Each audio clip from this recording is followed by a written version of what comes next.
Sudan is worse off than ever before, according to NGOs and UN. So what triggered this situation? Civil war for 2 years has taken a toll on the country. As the country's civil war enters its 3rd year, wide-scale displacement, hunger, and attacks on refugee camps continue to threaten normalcy. Tens of thousands of people are reportedly dead in the war, while hundreds of thousands are under the devastating effects of famine. Almost 13 million people have been displaced, according to reports.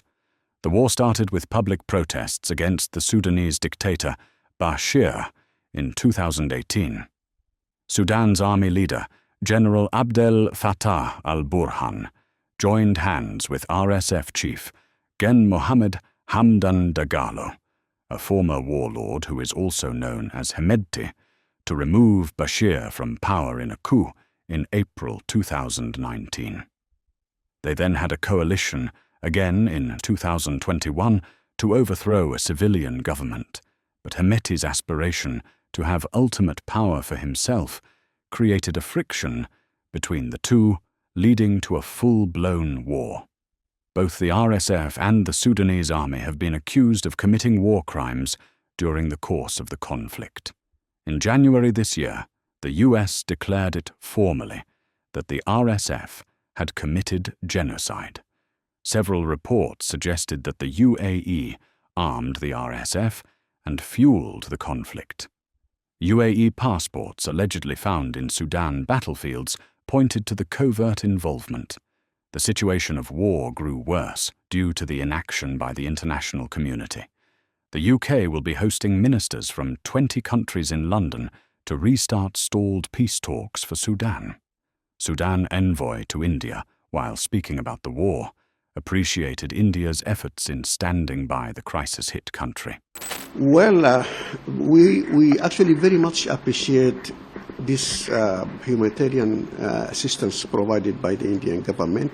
And it's not only this latest shipment which was received last month in Port Sudan. Right after the breakout of the war, the Indian government actually supplied 25 tons of urgent medicines to Sudan by a special Air Force flight, actually, which went and landed in Port Sudan. That was very much needed at the time, and we very much appreciate that from the side of the Indian government. This was followed actually by this second shipment, which was received last month, which actually included cancer medicines as well. This is very much needed.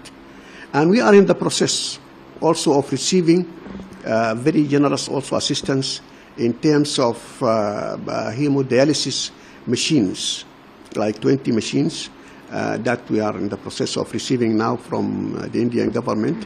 This will help actually those patients with kidney failure. It is very important for them. As you know, I mean, the infrastructure has been hit hard by the militia as part of their deliberate campaign to destroy all the infrastructure in the country. So around 80% of the hospitals have gone out of services. And we have a considerable number of patients who are suffering from kidney failure who didn't have access now to these machines. It is life-saving for them. So this is very much appreciated. We are also expecting to receive a considerable number of artificial limbs also from the government of India. We very much appreciate this and thank the Indian government for this generous assistance. So we are working actually closely with the Indian government. And let me here also mention a very good aspect of this support. The Indian embassy has remained open and running in Port Sudan. India is among those countries who have opted to leave their embassy open despite everything. And the embassy, by the way, plays a very important role in issuing visas to the patients. India is one of the favorite destinations for medical treatment for the Sudanese people. So the Indian embassy in Sudan also is playing a very good role by issuing visas to the patients who are coming, and there is a good number of patients coming from Sudan to India for medical treatment. So this is also another aspect of the support that we thank the Indian government